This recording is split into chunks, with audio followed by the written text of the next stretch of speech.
the United States is kind of looking like South Africa more and more. Oh, God. I didn't really know what to call this segment, but I found all this different stuff that had just been popping up about just like, oh, God, that's awful. Oh, God, that's awful. And it all seems to come from the management of the United States, specifically in Biden's administration, of course. And we can see it just pulling the place apart and just looking like, well, a mix of South African apartheid and lawlessness. So we'll start off here with just an article from Hugo a while back saying, national divorce, what if the US breaks apart? Because, of course, again, this is not universal.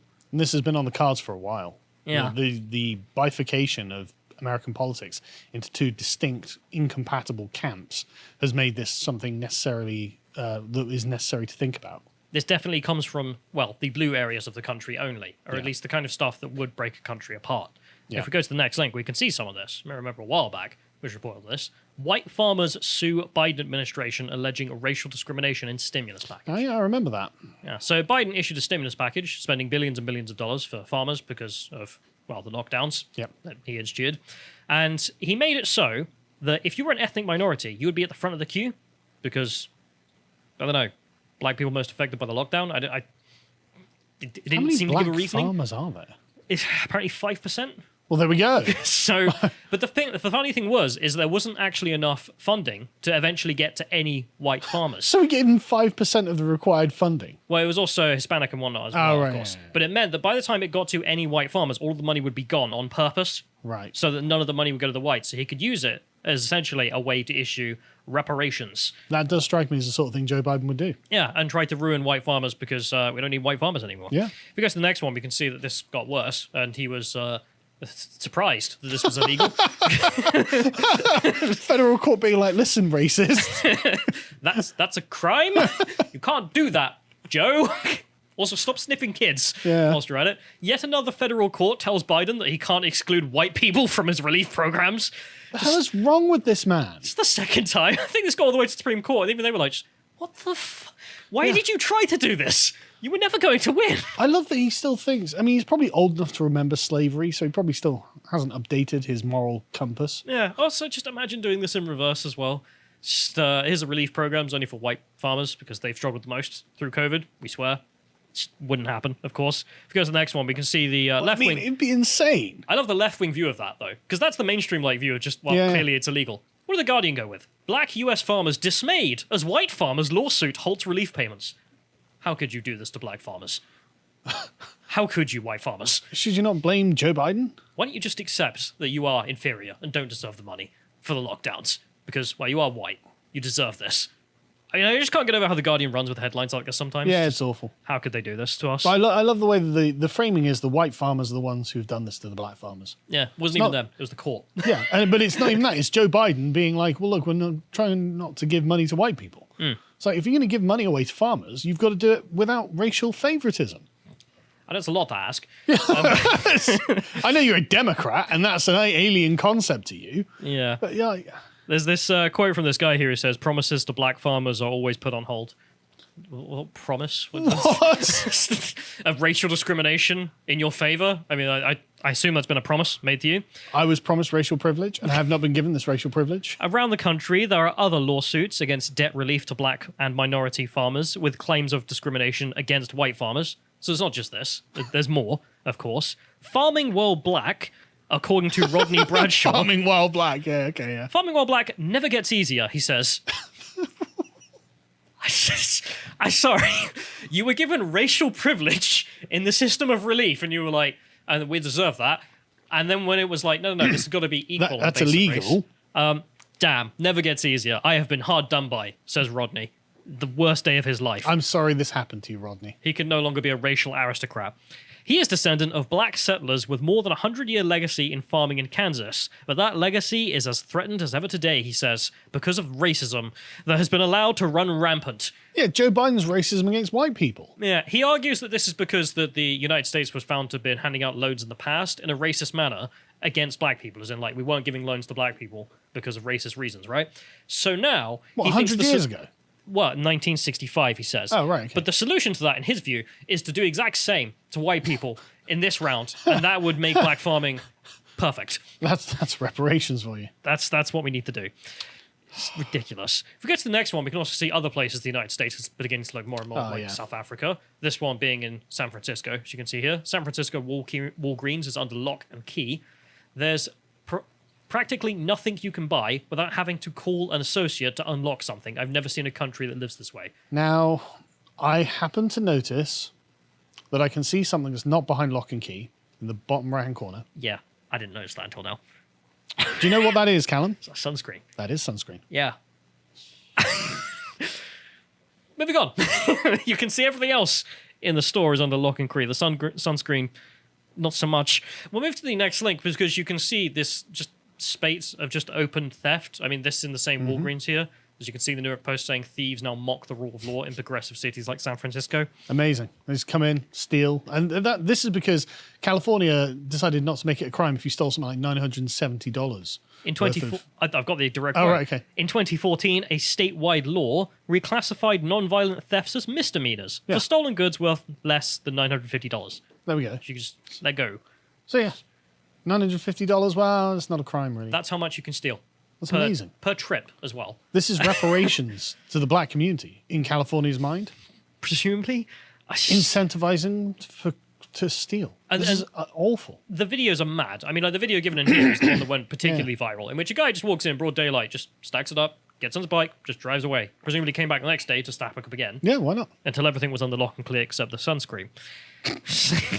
Everyone goes towards greatest opportunity and least risk. Thieves flock to San Francisco, unconcerned by what amounts to the vague threat of citation, should they actually be detained, which is unlikely. Really? As police make arrests in less than 3% of reported thefts, and these cases rarely even get prosecuted. Yeah, and you know why? They view it as black people being systematically oppressed, and therefore stealing is them punching up, essentially, against oppression. This is the argument you hear every time, which is that black people are disproportionate of those being oppressed by the police by being arrested for committing crime. That's oppression. In which case, we shall legalize the crime, and then we'll have justice, which is meaning that we have to legalize theft up to $950. But it is also it's awful because they are just incentivizing black people to become criminals. Well, everyone. I mean, I'm surprised the white people aren't doing it more. Well, sure, but like... I'm not going to say they should be, but any rational person would be. but I think that what they're doing is actually just trying to turn the black people into essentially thieves. Well, as an underclass, they can rule over. Yeah. I mean, like, you see it eternally in Democrat-run, hive cities, in which they treat the minority population as essentially serfs. Because, I mean, this isn't going to affect, Nancy Pelosi or the governor of California, what's his name, the American Psycho guy. I can't remember Gavin either. Newsom. Yeah. This isn't going to affect them. It's not going to affect any of the state senators or anything like that. It's not going to affect, the Silicon Valley CEO billionaires. It's not going to affect any of those people. It's going to be the regular people who live in California that are suffering under this. Yeah. And returning to more South African news, if we go to the next one, we can see in Britain first, just the point here that inflation in Britain has now soared to 7%. It's expected to go even higher. At least it's not the 8.5% the Americans are getting. Go to the next one. We have it going up there, of course, to... there should be a different link in there, but it's 8.5% for the United States, which is fantastic. If we go to the next link, we can see Biden's response to all this, which I still can't get over. Oh, Vladimir Putin did this. Yeah, Putin's invasion of Ukraine has driven up gas prices and food prices all over the world. Okay. 70% of the increase in prices in March came from the Putin price hike. So again, sorry, go on. We're talking about inflation. Yeah. Right? The fact that the money is worth less, it can buy less. There's only one place that happens. Federal Reserve. Okay, so let's not bother debunking what Biden has said, right? Because everyone knows that's why not is he true. lying? Right. Yeah, exactly. We're at the Solzhenitsyn point. It's like, they're lying, we know they're lying, they know we know they're lying, and they're still lying. I mean, it's interesting in this particular lie, because we've thought about it before with Nancy Pelosi just openly saying that government spending lowers inflation. Why are they lying? But with this particular tweet and this series of tweets, you can see in the first paragraph, Putin price hike. Second paragraph, Putin price hike. Yeah. In the third one, Putin's price hike. Like, you just keep saying it. Well, I'm sure they call it something like neuro-linguistic programming. Or like, you just say it often enough, exactly. people believe the Exactly. Then it gets into people's heads, and it's the Putin price hike, and they're essentially trying to pin this thought in people's heads by repeatedly saying this thing, and they know they're doing it, and we know they're doing it, and yet they're still doing it. So why? Why is this? Why are they never held to account over any of this? And presumably they just think we're all stupid enough. I mean, I don't know what else the possible reason could be. Yeah. But not, though. Like, this is bleedingly obvious that you're insane. we go to the next one, there's just a meme I saw Mikhail Svetov showing around as well, because the Russians also find this really funny. Let's print $1 billion. Inflation runs at 10%. Effing Vladimir Putin did this. Yeah. I mean, it is unbelievably. But the thing is, transparent. go back a couple of months, because this, of course, happened way before Putin's invasion of Ukraine. Yeah. Right, go back a few months. When it was like 6%, they were like, "Oh, inflation's transitory." And then it was like 7%. They were like, "Oh, Don't worry about it." Yeah, no. What was the other thing? They had like a bunch of excuses. And it's good for you. Yeah, exactly. Yeah, and it's a good thing. And then it's, "Oh, this is Vladimir Putin's doing it." So look, we know that it's not. Yeah, and we even have the receipts because Yeah. I went back and found those articles. Oh, okay. For exactly this Oh, point. okay. Go to the next one. We have Wall Street Journal here being like, when it comes to inflation, I'm still on team transitory. It had reached 6% at this point or something Yeah. like that. He was like, it's just transitory, trust me. If we go to Vox, in which we have a guy being like, Oh no. He's right. The 6% was transitory. It just transited in the wrong direction. Like, trust me, it ain't gonna say it's 6%, bro. transited to 8. Yeah. We go to the next one. We have Vox, who were just, don't worry about it, bro. That was the headline. Oh, these fears are overblown. Just don't worry about it. It's going to get Everything's way fine. worse than this. Yeah. What I love, though, is the guy who actually wrote this article this morning published another one. It's just being like, well, I was wrong. Did he? Yeah. Some decency from Dylan here. If we go to the next one, we can see him. If you scroll down, it's just like, yeah, I was big wrong. Massively wrong. Okay, but the thing is, Dylan, why did you publish that in the first place? Because it's not like it's unknown, the effect of mass printing money on inflation. Like, Yeah. it's not like there haven't been loads of real-world examples of this happening. It's not a mystery. It's not as if literally everybody else knew it Yeah. and were making memes about money printer go burr the because it general was public. ridiculous. The general public knows what happens when you piss money up the wall. Yeah, I mean, do you remember all the memes everyone was sharing Oh, because yeah. everybody knew what was going to happen, and Yeah. yet we still had them going, "Don't worry about it." Yeah, and it's just, Fine. it's so embarrassing that, I mean, at least it's to your credit that you're like, well, I was wrong. But then you must be like, okay, but how was I wrong? Why did you bother? Yeah. Why would you ever You believe something no one thought asked you could for? get away with the lie. That's what it was. Yeah, if we go to the next one, we can see how obvious this meme was. An example was with JREG, because I just like JREG. And I just remember, let's see, April 1st, 2020, the print money meme. Yeah. Just going viral constantly. Oh, yeah. And yeah, it was utterly predictable. Yeah. But then we'll end this off with probably the most, South African aspect. Oh, yeah. The Biden administration. This is all controlling the very country. South African so far as well. Yeah, if we go to the next one, we can see Princeton boasts new class is 68% of color after waiving SAT score requirements. Just no more. Just, No more requirements for going to Princeton, at least in SATs. And they're very proud that they but it didn't is get... diverse. Yeah, they're not sure that they've got the most qualified students, but they are sure they've got the most brown students. And that's really what university is about, is Yeah. being brown. And But they boast about existing. this. That's the thing. They're proud of what they've done here. We have not only lowered the standard, we have abolished the standard. And look how diverse it is. well, they've changed the standard to being brown, which tells yeah, you what's the purpose of the university. Yes. Well, previously, you would say the purpose of the university is to get good education so then you can improve the world with your immense big brain and your Yep. IQ and all that. No, instead, that's why we have a requirement for SAT scores, right? So we want the big brain people who can make bigger brain. But now we want the brownest people so we can make them, Even browner. I don't know, tanning salons at the uni. Well, And, no, it's so they can make the ruling class even browner. That's Yeah. what they're trying to do. This is a funnel, and Tony Blair's got schools in this country, literally decade-old schools that do exactly the same thing, that are funding kids into Oxford and Cambridge for exactly the same reasons. They're trying to make the ruling class more diverse. they don't want to make the ruling class more competent, more intelligent. Those are not the requirements. And as in you fact, we reduce the know score that that's requirements. going to be the opposite effect of what's happening. By definition of getting rid of Yeah. requirements for the positions and instead replacing it with being brown. Yes. But the funny thing to keep in mind as well, that a 90s SJW, and they were as old back Mm-hmm. then, you can go back and watch some staffers warn about this, which is, they're all in their 40s now, Yeah. you must remember, Yes. and down. Yes. They own the universities. Yes. They're the deans. Well, the professors. Generation Xers are between like 60 and 40. Yeah, I mean, it's Or ridiculous. 42. I'm like the youngest end of Generation X. Yeah. And if we go to this link here, you can see a news story which came out of the University of Buffalo, which just gives you an example of how like rotten, well, and sort of pointless Yeah. American universities seem to be. Student feared for her life after being chased by woke mob targeting Alan West.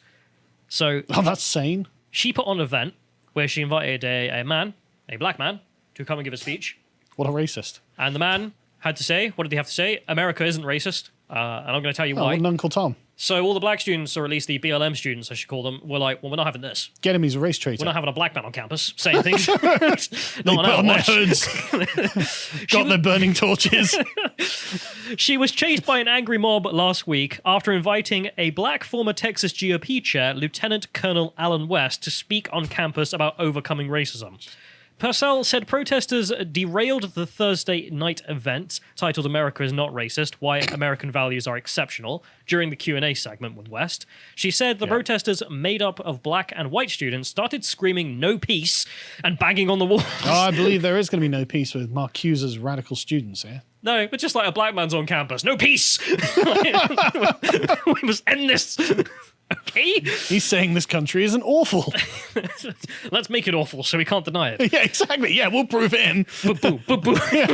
Again, the most competent people we're accepting in American universities. Like, literally just crapping everywhere. Look how crappy we've made this. Well, yeah, okay, you proved me wrong. Yeah, something like that. Purcell said West was escorted out by police and protesters started hunting her down as she tried to leave. She said that that's when she had to run into a male bathroom and had to call 911. Quote, I don't think they were going to do anything remotely peaceful. It's an understatement. Normally when you're being chased by an angry mob, they're not looking for peace. Screaming, no peace. I mean, we laugh, but this is not funny at all. This is horrific. This is awful. They were a very angry mob, and they were clearly saying that they were trying to chase me down and they wanted to capture me, Purcell said.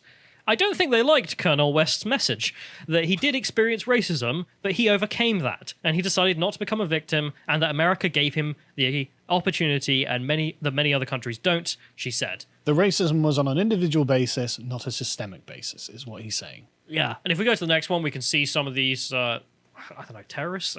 Terrorists. Frankly. Actual terrorists. So in this clip here, the Young Americans for Freedom, who set up the event, have put up, they're screaming at everyone, I'm black and I'm proud. And the black man, who gave a speech about being a successful black man. Yeah, they're screeching at him. What I love as well is you can notice every single one of them has their phone out recording. Yeah. So telling. Like, they're all doing this so they can post to social media. All of them. Yeah. If we get to the next one, we can see the organizer who had to run away and her being chased. Like, as you can see, just this horde of students start screeching about how she deserves it. And then, we're saying how women deserve it now, are we? Well, for what they've done. And as you can see, they chase after her, and then she has to run to the men's bathroom and has to be protected until she get the police to her as well. Yeah, it's pretty South African. Yeah, fantastic. Again, just it's completely ruined everything about our country. Utterly evil. Whoever has created this culture on this campus it will never be held to account, but should be. No, and as I remember, I said earlier, SJWs are on their 40s, so of course they run the uni as well. Yeah, of course. Because the next one, we can see the university issued a statement condemning the protesters, or the terrorists. Yeah, the terrorists. Of course not. These events do not define who we are as a university. Oh, they do. They absolutely do. Saying that, no, the speech by Alan West doesn't define who we are. Oh. We're defined by something else. Yeah, mob violence. Presumably the mob violence. Nor do they define who we aspire to be. Again, you aspire to be the terrorists in this situation, said Barbara Ricotta, the University of Buffalo's Dean of Students. Quote, as a university community, we will continue to strive to be a place where all students can express themselves. With threats. Well, no, the student who brought in the army general or whatever was trying to express herself. Yeah. So she can't. So you're not. The colonel himself was trying to express himself. And sure, but he's not a student, so I guess he's not part of the university community. Yeah. Nor is the student who organised it. Nor are any of the students who went there to hear or debate. They're not part of the community either. The community presumably only includes these petty terrorists here. So be heard and live their lives in a welcoming and safe environment, she continues, that values diversity and inclusion. Right, so the environment can only be safe and welcoming if it values diversity and inclusion. And if it doesn't, then it's a hostile environment and must be overthrown with a mob. So the mob screaming no peace, that's the safe environment. Yeah. Whereas the you're safe in the mob. The civilized talk and discussion, that's a hostile environment in which someone cannot live or exist without, I don't know, just being in hell. Yeah. So they denounce the event, not the terrorists. And if we go to the student association, who are even more insane, like off the walls insane. Here's their Instagram. Start off by saying, we first like to acknowledge and commend the students on campus for utilizing their resources and protesting for what they believe in. Yeah. So terrorizing the organizers and screaming no peace. We commend the students for terrorizing this black man. Salutes in the chat for no, not on our watch. Yeah, no, not for, Maybe on your guys. well, literally for the University of Buffalo. Yeah, that's we commend terrorizing black men, University of Buffalo. Okay. Students of color on this campus should never have to feel unsafe or threatened by other groups on campus. What threats? Again, students of color, not the black people, like the black man here. He's not a student. I guess also the other black students who support But what is the threat? Young Americans for Freedom are not also black students because they're not really black. The threat, they give examples. The examples they give are that there were random comments on random message boards that were Definitely not false flags. no, and clearly not a joke about how they didn't agree with the people trying to terrorize the event. I'm not going to go through them because they're literally that obscure and pathetic. Right. It's literally just a random message board had a comment on it, and Right. they're very mad. It's obviously just an excuse Bull. to Yeah. act in this disgusting way. Yeah. So the Student Association does... Listen, sorry, freedom of speech does not mean to invalidate, villainize, and make a mockery of black identities. That's actually exactly what freedom of speech includes. Yeah, and what else could it? Yeah. You can make fun of white identities, Jewish Yeah, identity, yeah. anything. Yeah. That's the whole point in the freedom to speak. And at the end of the day, if people are invalidating, villainizing, and making a mockery of your identity, maybe there's something wrong with your identity. Yeah. They're going to say that they do not endorse the comments, nor did they pay Alan West because they don't want to be associated with that notorious white man. We will work with the university administration to create a safe space for students of color and help oppose racism and bigotry across our campus by terrorizing anyone who disagrees with us. They also give a list of resources, including the Office of Diversity, Equality, and Equality and Inclusion, of course. Yeah, the cathedral of this religion. They then end off by saying, please understand that due process considerations, so because we have to follow due process, that may limit our ability to investigate or resolve anonymous complaints. So you can't just dob someone's name into the party and expect them to be executed. Can't happen. And if we go to the last link here, this is an individual who was part of the mob, presumably, and they give their account of it. Oh, yeah. And this is fascinating. Okay. And this is the real mindset of, well, South African-controlled America, Yeah. as you can see there. They say that, well, they complain that the speech minimizes the reality of black and brown students. Black and brown are capitalized. Don't care. But also, it's interesting how they've now said that you've got the brown race. Yeah, Well, the brown nation. which includes literally everyone except Northern Europeans. I don't know. Italians, welcome to the brown nation. Spaniards, kudos. So, white is never capitalized, of course. Indians, South Americans. She says, yes, the speaker was a black man, but the platform was funded and backed by a majority white organization. So he may have been black. He may So have he was the experienced tool race. of the white man. He was a white lover. He's Right. he's controlled by international whitery, and therefore we must shut him down. He's a supporter of the whites, Right. even though he's a black man who's gone through racism. I mean, he literally in part of the speech mentions Yeah. that he came from the same neighborhood as Martin Luther King Jr. and had to experience some of the same We're things. way past MLK Jr., mate.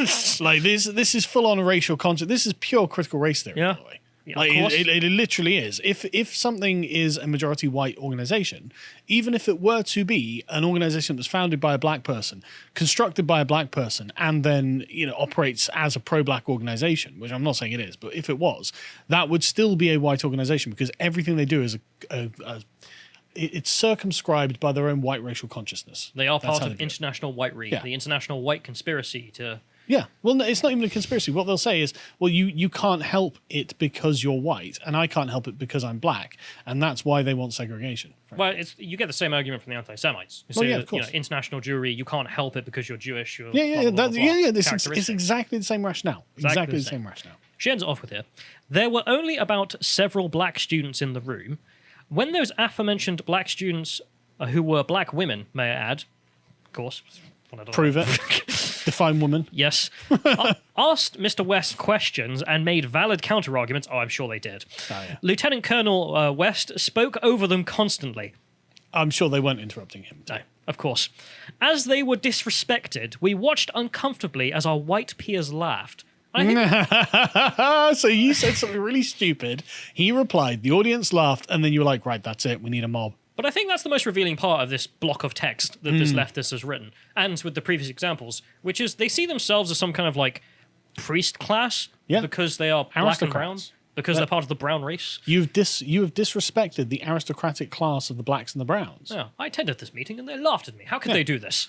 Those They need to be peasants. Yes. That needs to be shut down, literally. I mean, that's what you guys did in response to being mocked for being stupid.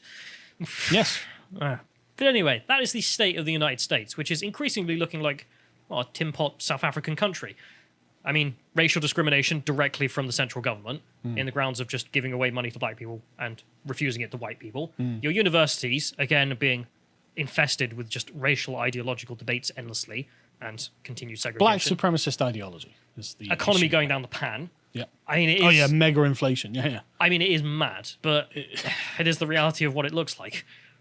Thank you for watching, and if you appreciated that segment from the podcast Lotus Eaters, you can support us and find more at lotuseaters.com. For instance, we've got a latest premium video from Carl talking about what did we learn from the Matrix Resurrections. If you'd like to follow Carl and learn more, you can follow him on Getter at Carl Benjamin. Thank you and goodbye.